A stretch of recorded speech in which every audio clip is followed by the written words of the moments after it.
ஹர நம பார்வதி பதயே. அது சிவ பூஜையினுடைய கௌரவம். அதனாலதான் நித்தியம் பஞ்சாயத்தனத்துல பெருசா இல்லைன்னா கூட எல்லாம் சுயம்புவா சின்ன சின்னதா இருக்கும். அதை வச்சு ஒரு பூஜையை பண்ணி விடுறது.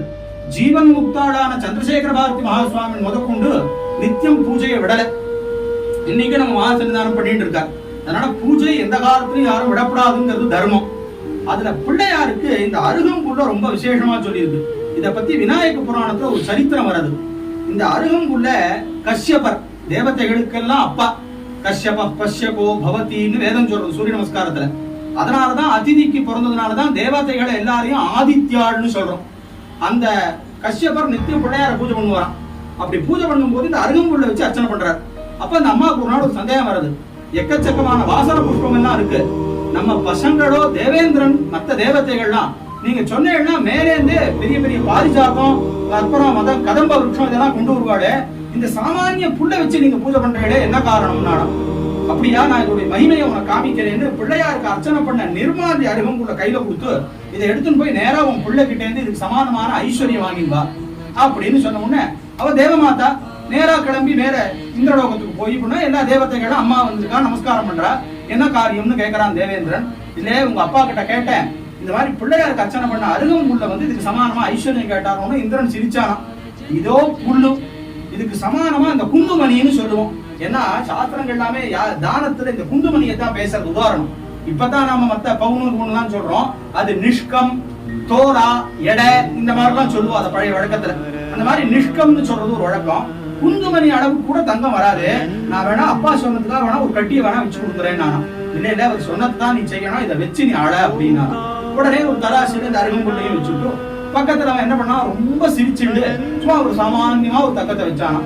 அளவு வரல. இப்படியே ஒவ்வொன்னா வைக்க ஆரம்பிச்சு இந்திரன் யமன் வருணன் குபேரன் வாயு கடைசியில இந்திரனுடைய அழகாபுரிப்பட்டினம்னு சொல்லக்கூடிய இடத்துல இருக்கிற ஐஸ்வர்யம் எல்லாத்தையும் வச்சாச்சு. தராசு தட்டு அப்படியே இருக்கு, சமானமே ஆகல. தேவாதிகள் 3 பேரு பிரம்ம விஷ்ணு மகேஸ்வராலும் வந்து பார்த்துட்டா, கடைசியில் ஆகல. எல்லாரும் என்ன பண்றது திக்கு முக்காடின்னு இருக்கும் போது அன்னைக்கு பூஜையை முடிச்சுட்டு மேல கஷ்யபர் வந்தாராம். அவர்கிட்ட அன்னைக்கு பூஜை பண்ண அருகம்புல் இருந்ததாம்.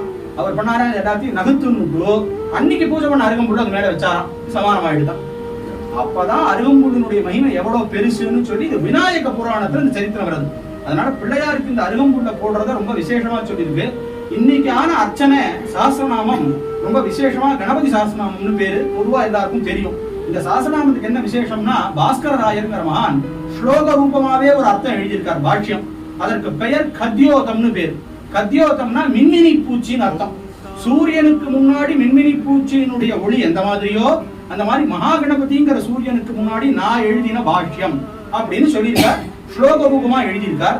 இந்த சஹஸ்ரநாமத்துக்கு என்ன ஒரு பெரிய விசேஷம்னா பின்னாடி சொல்றார் பரஸ்ருதியில படிதம் பாட்டிதம் சர்ச்சிதம் ஸ்ராப் எல்லா புராணத்திலையும் கேளு புண்ணியம் சொல்லியிருக்கோம். ஆனா இந்த மகாகணபதி சஹஸ்ரநாமத்தை பத்தி பேசினாலோ இப்படி மகாகணபதி சஹஸ்ரநாமம்னு ஒண்ணு இருக்குன்னு சொன்னாலோ இந்த சஹஸ்ரநாமத்துல என்ன வார்த்தை எல்லாம் இப்படி வரதுன்னு சொன்னாலே புண்ணியம்னு இருக்கு சஹஸ்ரநாமத்துக்கு. அந்த சஹஸ்ரநாமத்தினால இன்னைக்கு பிள்ளையாருக்கு அர்ச்சனை. மூல மந்திர நாமார்ச்சனையினால அர்ச்சனை. இந்த நாம மந்திரம் உபனிஷத்துல வருது. அதுக்கு லட்சணம் உபனிஷத் கொண்டு போய் சொல்றது. அகாரோ மத்தியம ரூபம் அனுஸ்வார சாந்திய ரூபம் பிந்து உத்தர ரூபம் நாத சந்தானம் சகுன்ஹிதா சந்தி சைஷா கணேச வித்யா. இது கணேச வித்யேன்னு பேரு. அதர்வ சிரசிலே கொண்டு போய் இந்த உபனிஷத்துல இந்த நாமாவை பத்தி பேசுறதுனால அதை வச்சு பகவானுக்கு விசேஷமான இன்னைக்கு ஒரு அர்ச்சனை. இந்த சஹஸ்ரநாமம் ஒரு கட்டு செட்டா இந்த தூர்வா நிறைய பண்ண அர்ச்சனை. இதெல்லாம் பகவானுடைய அனுகிரகத்துக்கு ஒரு பெரிய விசேஷம். ஒரு மேல மேல நமக்கு சிரத்தையும் ஆச்சாரியாட்ட பக்தியும் இன்னும் கோபாலனுடைய கைங்கரியம் ஊருக்கான க்ஷேமம் இன்னும் மீது எல்லாத்தையும் கொடுக்கட்டும். அதனால இந்த அருகம்புல்லுக்கு அவ்வளவு மகிமைங்கிறது தெரிஞ்சுக்கணும். இப்ப என்னமோ டாக்டர் எல்லாம் சொல்றாடா அந்த ஜூஸ் எல்லாம் சாப்பிடுறதுன்னு சொல்லி நிறைய இடத்துல எல்லாம் பண்றாடாம். நம்ம பெரியவா அந்த காலத்துல அருகம்புல் பில்வம் துளசி இது போட்டு ஒரே ஒரு தீர்த்தம் இது குடிச்சுட்டாலே சர்வரோக நிவாரணியா இருந்தது. அதனால சிவ பூஜை பண்ணணும், பஞ்சாயத்தன் பூஜை அவசியம் ஆத்துல வச்சுக்கணும், பிரம்ம யஜ்ஞமாவது இருக்கணும் அப்படிங்கிறது இதுல இருந்து நமக்கு தர்மம் தெரிகிறது. அதையெல்லாம் பகவான் நமக்கு நிறைய கொடுக்கட்டும். ஹர நம பார்வதி பதயே.